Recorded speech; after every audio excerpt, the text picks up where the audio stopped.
Tudo bem? Bem, hoje nós vamos falar sobre coaching, como o psicólogo pode utilizar dessa metodologia para poder ajudar seus pacientes ou seus clientes.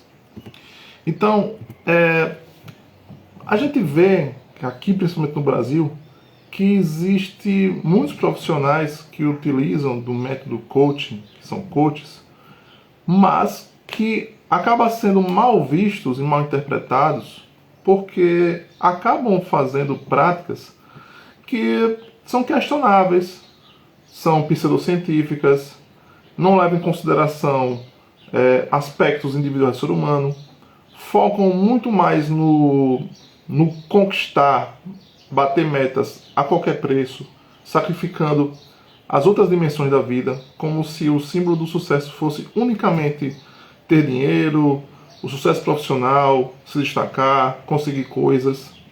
Então, e não leva em consideração também a conjuntura social e também as próprias limitações de cada indivíduo. Bom, então, temos aqui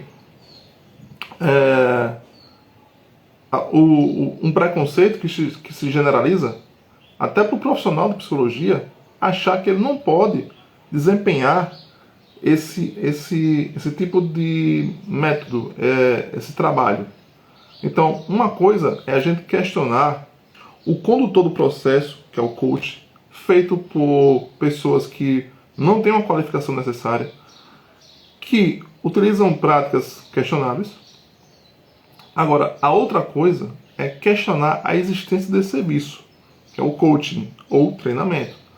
Esse serviço, nós, enquanto psicólogos clínicos, nós tendemos a acreditar que o nosso serviço se restringe somente à prática da psicoterapia, que é tratar as psicopatologias. E nem a psicoterapia é exclusiva do psicólogo. Qualquer um pode ser psicoterapeuta ou terapeuta. Então, nem isso é exclusivo nosso.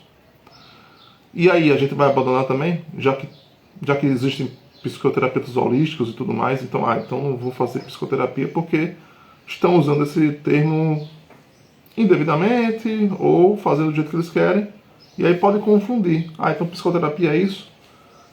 Então o psicólogo vai abandonar também?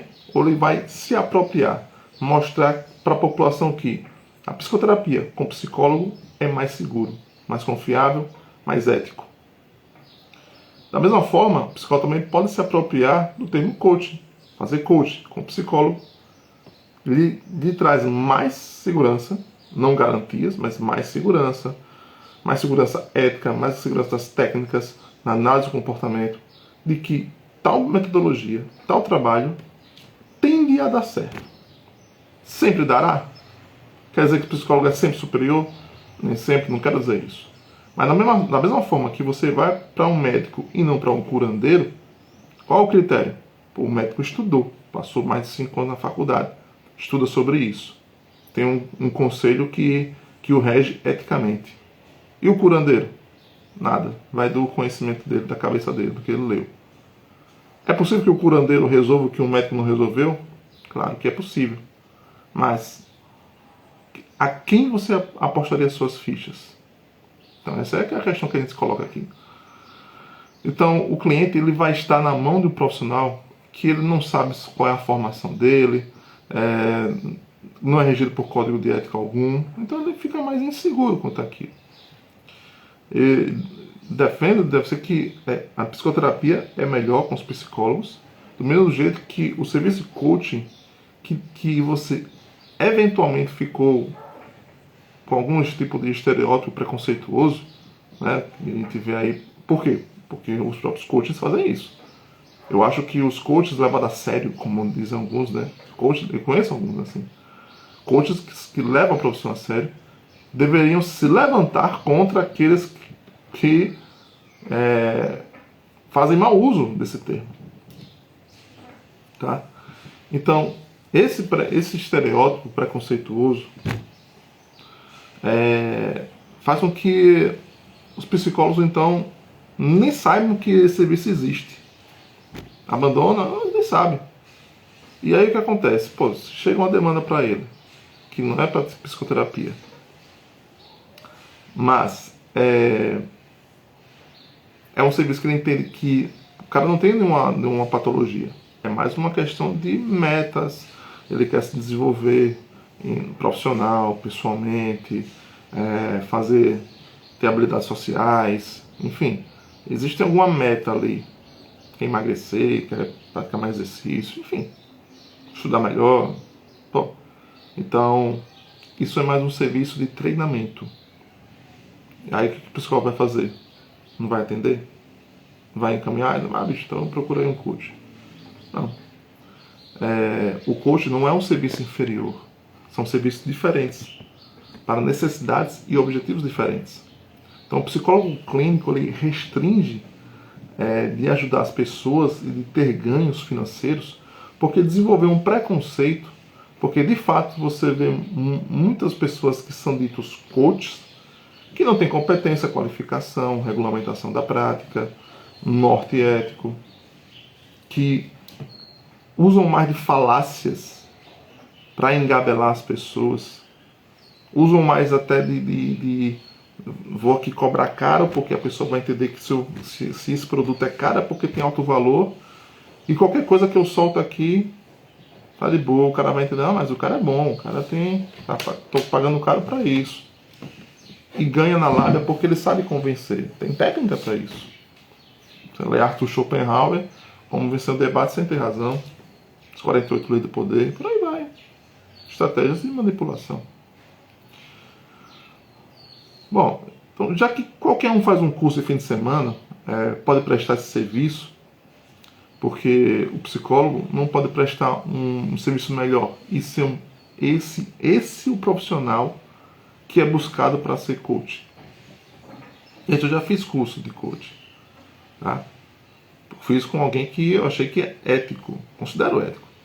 E o contrato para poder me ajudar em questões de marketing, de entender como é que faz vendas. Não tem problema nenhum. Eu contratei ele porque eu vi que o cara é bom. E não conheço nenhum psicólogo também que faz isso. Então tá aí uma área que está defasada pelos psicólogos. Mas conheci alguém aqui, ético, que domina aquilo que eu estava precisando aprender. Qual o problema? Mas, porque também existe um vácuo. Os psicólogos não estão ocupando esse lugar. Então, o especialista comportamental é o psicólogo. Combata as pessoas que não têm capacidade para prestar o serviço, não o serviço em si. Pessoas que podem causar danos à população, usando charlatanismo, pseudociência, enganando pessoas, desacreditando o próprio serviço de coaching. Isso faz um verdadeiro desserviço. Porque quem tem um olhar crítico, baseado em evidências, bateu o olho e já vê que isso aí é papo furado. Sabe? Independente de crenças. Independente se está falando de energia ou de religião. Tem coisas que se usa de religião, se usa de energia, se vale das crenças das pessoas. Mas quem tem uma crença diferente, que bate o olho assim, pô, esse cara aí tá falando nada com nada, pô. Nada a ver isso aí. É mais um engabelamento. Então a gente não pode combater o serviço. Não pode combater quem faz mau uso do serviço. Mas como é que a gente faz? Se apropriando dele, entendendo que faz parte do nosso trabalho. Então a psicologia clínica é dividida em dois serviços. A psicoterapia, para quem sofre de um transtorno e está em sofrimento, e o coaching para quem quer alcançar objetivos em áreas de vida, cujo repertório ele precisa desenvolver.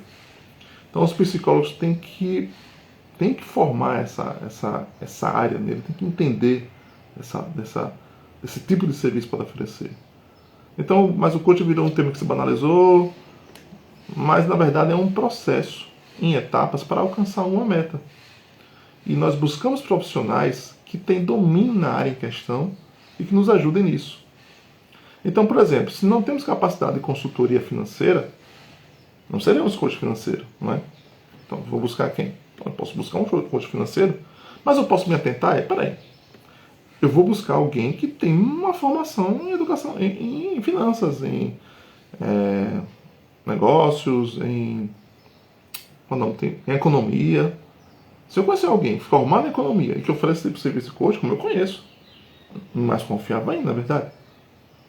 Não é? Mas eu vou contratar alguém que é coach financeiro, eu conheço, que não tem domínio das suas finanças, é refém, até emotivamente, do seu dinheiro.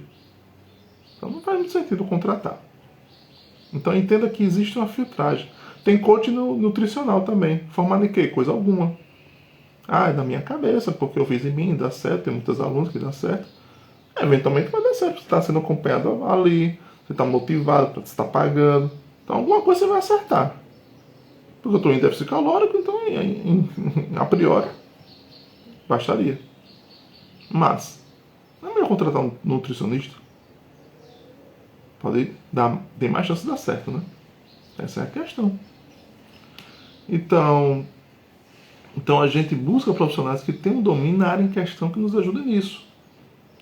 Por exemplo, se a pessoa quer construir relacionamentos, fazer amigos, aprofundar na intimidade, na vinculação romântica, mas tem dificuldade em socialização e construção de vínculos, ele vai procurar um coach interpessoal ou vai procurar nós, psicólogos, que somos treinados em repertórios comportamentais para relacionamentos, para as habilidades sociais.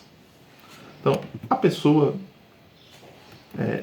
não se vê com uma psicopatologia.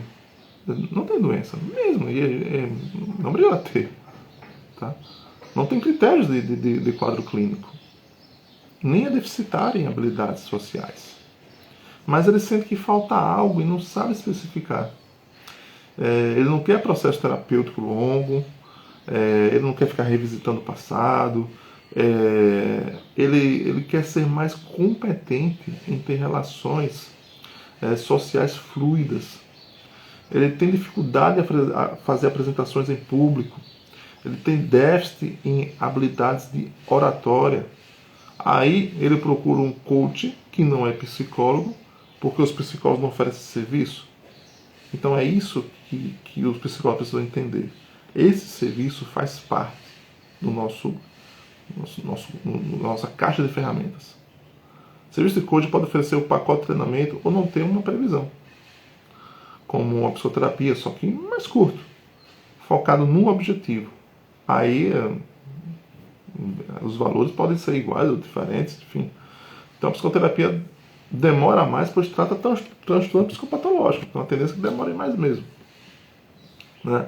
E outro ponto é que ficou banalizado o termo mindset, mas mindset é mentalidade, né, em inglês. São conceitos que foram criados por psicólogos e que são apropriados. É um conceito apropriado, mindset é apropriado sim, para guiar a sensibilidade e oportunidade, interpretar bem os eventos, ter um raciocínio ótimo. Então as cognições que nós trabalhamos na terapia se tornam saudáveis, mais harmonizadas, mais gratificantes, mais eficientes. São crenças saudáveis e apropriadas ao alcance daqueles objetivos. É como um curso, né? O serviço coach é um curso, só que mais personalizado. A gente ensina princípios, raciocínios, repertórios, etapas de alcance, estratégias. Os coaches, eles pegam termos da psicologia e mudam os termos para não parecer que é algo que a psicologia poderia fazer. As crenças limitantes são conceitos que as pessoas formam. A reestruturação cognitiva não é nada mais nada menos que a mudança, a formação de um mindset melhor. O analista do comportamento só faz a tradução, fazendo até melhor. Então, não é arrogância, é questão de apropriação intelectual e profissional para realizar esse serviço, e podemos fazer melhor do que outros que não têm a nossa consistente formação. Enquanto não houver certas práticas exclusivas ao psicólogo, haverão pessoas predando a sua atuação, seja na terapia ou no coaching. Mas o pior é o psicólogo rejeitando o serviço de coaching, como se demonizasse o serviço, né? Temos que ser críticos, sim, com os profissionais coaches e aqueles que não têm a competência e a formação para prestar esse serviço. Repito, alguns têm. Alguns mesmo não psicólogos têm. Até porque está aí o vácuo. Mas os psicólogos que eles se apropriem, que marquem território. Da mesma forma que a pessoa opta, vou contratar uma coach não nutricionista ou uma nutricionista. Adivinha? Não, o cara tem que confiar muito nesse cara aqui, tem que seguir, tem que ver. Não, esse cara aqui eu tô concreto, né? Vou contratar esse cara. Percebe? Então, você pode até não querer atuar enquanto um psicólogo coach, mas não pode criticar o serviço só porque não entender esse serviço. E nós temos ferramentas para fazer melhor que muitos coaches. Eu já vi psicólogos, outros psicólogos, ou estudantes de psicologia, criticar o psicólogo que atua como coach, dizendo que tá errado, isso aí, você não pode ficar usando esse termo e tal. Mas é um serviço que está prestando. Tem psicólogo palestrante, tem psicólogo do RH, tem psicólogo que é psicoterapeuta, tem psicólogo que é professor, tem psicólogo que é mentor, tem psicólogo que atua em escolas, em empresas, que fazem somente testes. Enfim, são várias formas de atuar. E o conselho de psicologia, ao invés de discutir o assunto, ele deveria atuar melhor, ser mais claro quanto a isso. Mas tem uma nota do CFP, né, que está lá explicando como é que é o serviço do coach. Então, o Conselho Federal da Psicologia, ele traz, né, como é que é o serviço e traz também a questão que tem que se basear ainda na ética do Código de Ética Profissional. Então a gente também não precisa ser dono do termo coaching, né? Ser conservador, ser progressista com cautela, tá? Mas tem gente que é reacionária na psicologia, é apegada às tradições, que não querem mudar nada. Então, sendo que as tradições foram mudanças perpetradas por alguém no passado que se tornou tão eficiente que instituiu algo por um longo período. Mas se a gente ficar preso às tradições, nós não teremos inovações ou melhorias. Então, nós somos a ciência que explica, mas também é a de desenvolvimento comportamental. Então agora eu vou falar de um panorama de como construir um raciocínio para esse serviço. Aqui chamamos de coaching multidimensional, porque a gente trabalha com a vida dos indivíduos em 6 dimensões, que é pessoal, recreativo, existencial, material, o interpessoal e o ocupacional. Nós temos repertórios, atitudes psicológicas para cada dimensão. E qualquer dimensão que ele vá mal e não saiba como melhorar, pode ser que ele não sabe como é que faz o processo, ou sabe o processo, mas está em déficit no repertório para percorrer esse processo. E para realizar essas etapas, ele precisa de certas competências. Então, e a gente vai ajudar o indivíduo a ter essas competências. Muitos coaches oferecem o serviço de self-coach ou coach pessoal de autoinvestimento ou autoestima. E o psicólogo trabalha com isso, né? Ele forma a autoestima da pessoa. As habilidades psicológicas são capacidades comportamentais para desfrutar da vida e atuar de um jeito que construa uma realidade que se gratifique sem violar os outros. A felicidade integral, ela é integral, né? Porque você está feliz em todas as dimensões. Quanto mais eu me gratifico com a realidade que eu desfruto, maiores os níveis de felicidade e menos sofrimento. Então, felicidade é predominância de alegria, de satisfação em detrimento do sofrimento. Isso não quer dizer tornar a vida da pessoa perfeita, mas de predominância de alegria. Porque se houver predominância de sofrimento, em todas as dimensões, então a pessoa está deprimida e está em insatisfação existencial. É isso, gente. Então, psicólogo, entenda isso. O coaching, se você quiser, pode ser mais uma ferramenta para você utilizar na sua prática. Ok? Até a próxima.